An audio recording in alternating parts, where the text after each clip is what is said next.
Жаңылыктардын кыскача мазмуну менен мен Назика Атамбекова тааныштырам. Кутман кечиңиз менен. Таатан соода борборунун жанындагы камбада өрт чыкты. Facebooktун колдонуучулары акциянын алкагында Кыргызстанга өрт өчүрүүчү тигучак сатып алуу демилгесин көтөрүштү. Байконур космодромунан асманга көтөрүлгөн кеме абада күйүп кетти. Кеме экипаждар үчүн Рождество майрамына аталган белектер жеткирилип бараткан. Баңгизаттарды көзөмөлдөө кызматы жоюлду. Мекеменин жоюу иштери аягына чыккыча кызматкерлер буга чейинки милдеттерин аткарып турмай болушту. Толугураак баяндоого өтөм.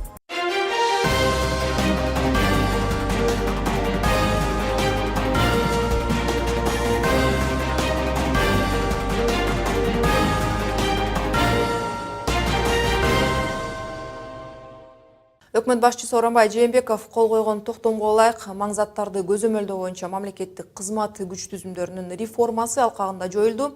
Бул кызматтын функциялары саламаттыкты сактоо министрлигине, ички иштер министрлигине жана экономикалык кылмыштарга каршы күрөшүү боюнча мамлекеттик кызматка өткөрүлүп берилет. Бирок баңгизаттарга каршы күрөшүү кызматтарынын кызматкерлери толук жоюлганча 2 ай аралыгында милдеттерин аткара беришет. Кыргызстандагы күч кызматтарын реформалоо коргоо кеңешине демилгеленген. Токтому расмий жарыяланган күндөн 7 күн өткөндөн кийин күчүнө кирет. Бул арада Бишкектеги Таатан соода борборунун жанындагы кампадан чыккан өрт катталган Бишкек мэриясынан кабарлашты. Буга чейин соода комплексинин кампасы күйүп жатканы айтылып, өрттү өчүрүүгө 4 унаа тартылганы белгилүү болгон. Маалыматтарга караганда өрттөн кеңсе эмеректери сакталган кампа күйгөн, соода борборунун кампасынын 120 чарчы метри күйгөн, бакта жашаган адамдар арасында жабыркагандар болгон жок. Бул арада Facebooktун колдонуучулары эл биримдиги деп аталган акциянын алкагында Кыргызстанга өрт өчүрүүчү тигучак сатып алуу демилгесин көтөрүштү.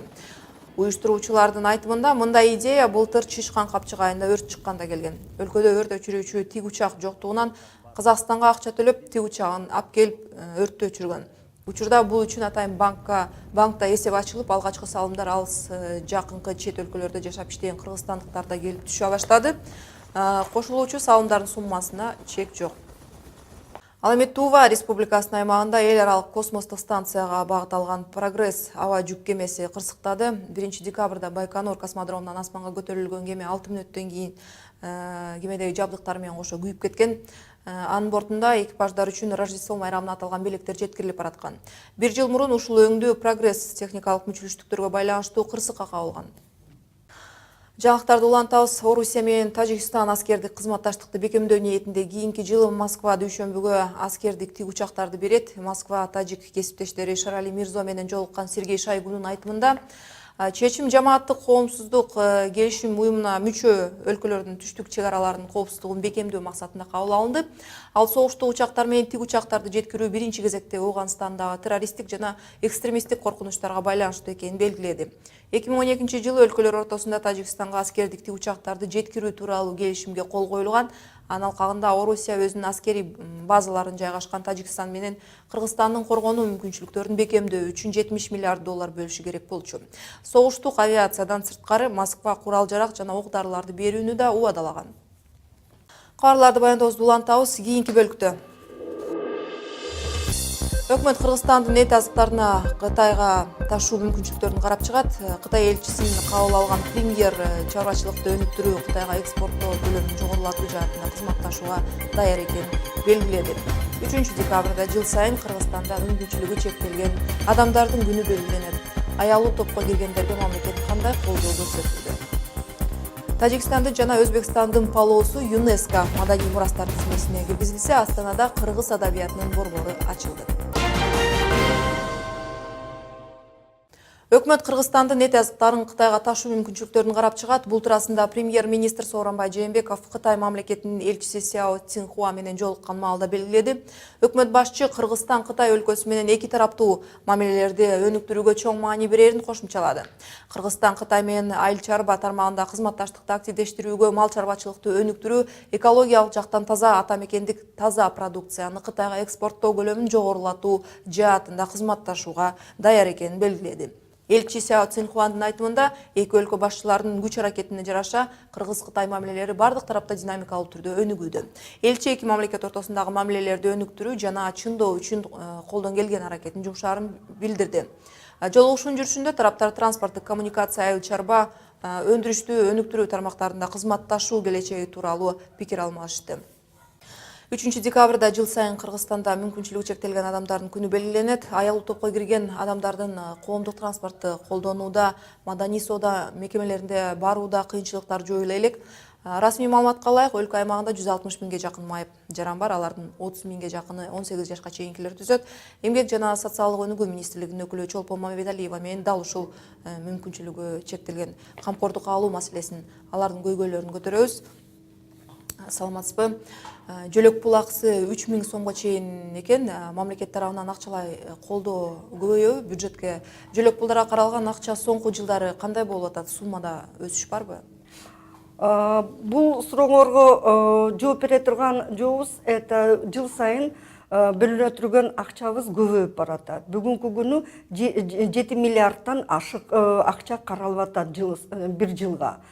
Анын ичинен ушу айтып кете турган сөз это эң биринчиден республика боюнча 1702 миң киши майып болуп саналат. Анын ичинен 110 миң киши социалдык фонд аркылуу пенсияны алат. Алардын ала турган каражаты пенсия болуп где-то 4 миң сомдон жогору болуп төлөнөт. Биздин министрлик аркылуу төлөнө турган это 28 200 балага 3 миңден ай сайын төлөнөт. И башка, значит, ден соолугу мүмкүнчүлүктөрү чектелген адамдарга ушу 1 миң сомдон 3 миң сомго чейин төлөнөт. Майыптарды каттоого алуу кандай жолго коюлган? Мүмкүнчүлүгү чектелген адамдар аты атап тургандай эле дайым барып каттоого турганга мүмкүнчүлүгү жок, бирок ошол эле убакта майып эмес адамдар, мүмкүнчүлүгү чектелген адам катары каттоого туруп алып жөлөк пул алат делет. Каттоого алуу жагы соңку жылдары канчалык жакшырды? Эң биринчиден ушу ден соолугу мүмкүнчүлүктөрү чектелген адамдар биринчисинен жашап аткан жериндеги же социалдык өнүгүү башкармалыгына кайрылыш керек, же ушу жашап аткан айыл өкмөттөрүндө ушу социалдык маселе менен иштеген адистерге барып кайрылыш керек. Ушул кайрыла турган учурда эң биринчиден ушу жашап аткан жериндеги маалымат справкасын алып барыш керек. Анан ушу МСЭКтен берилген справканын заключениясын алып барыш керек. Ушул эң негизги документтер ушулар. Ушу менен барып пособияны чектетип алса болот. Мондай укугу жок болуп адамдарга чектелип калган пособие болсо, мен ушул суроого каршы болот элем. Бүгүнкү күнү биринчиден бул адресту берилет пособие. Бул пособие бергенге толугу менен маалыматтарды чогултуп, керектүү справкаларды чогултат. И ушул чектеп аткан адис өзүнө ушул маселеге жооп берет. Ушундай киши пособие алып калса, укугу жок болуп пособие алып калса. Фактылар ушундай барбы жокпу бүгүнкү күнү айта албайм. Кыргызстанда жыл сайын мүмкүнчүлүк чектелген адамдар катары 1 миңден ашык адам жанынан каттоо туруп турат. Кыргызстанда көбүнчө майыптыкка эмнеден улам кабылышат?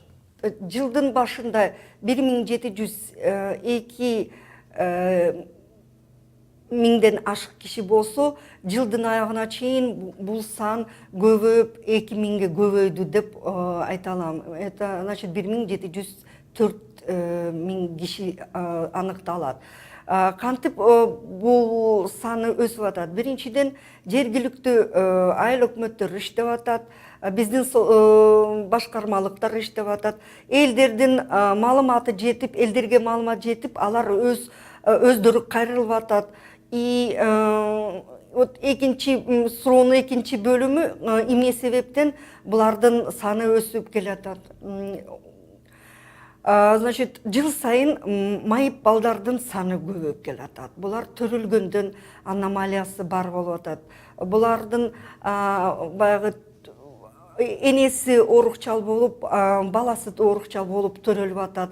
Анан экологиянын кичине ушу таасир этип атат, бузулгандыгы.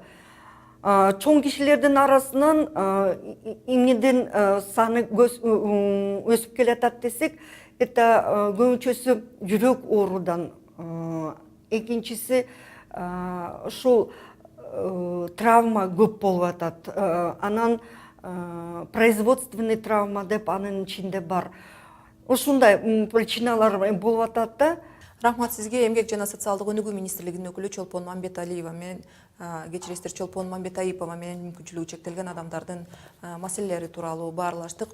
Тажикстандын жана Өзбекстандын палоосу ЮНЕСКОнун маданий мурастар тизмесине киргизилди. Уюмдун расмий сайтындагы маалыматка таянсак, күрүчтөн жасалган аш тамагы салттуу тамак болуп эсептелет. Бул тамакты даярдоонун баш аягы 200 түрү бар. Жакында эле ЮНЕСКОнун маданий мурастар тизмесине Кыргызстан, Азербайжан, Афганистан, Индия, Иран, Казакстан, Пакистан, Тажикстан, Түркмөнстан, Туркия жана Өзбекстан өлкөлөрүнүн Нооруз майрамы жана каламасы киргизилгени маалым. Астана шаарында 30 ноябрда Улуттук академиялык китепканасында кыргыз адабиятынын борбору ачылды. Маалыматка караганда, иш-чарага Кыргызстандын жана Казакстандын расмий адамдары катышты. Кыргыз адабиятынын борборунун ачылышы эки боордош элдердин рухий жакындашуусуна негиз болуп, кеңири коомчулукту адабият жана чыгармачылык аркылуу эки өлкөнүн маданиятын жакындан билүүгө шарт түзөт деп айтылат билдирүүдө. Көңүл бурганыңыздар үчүн ыраазычылык билдирем. Көрүшкөнчө аман туруңуздар.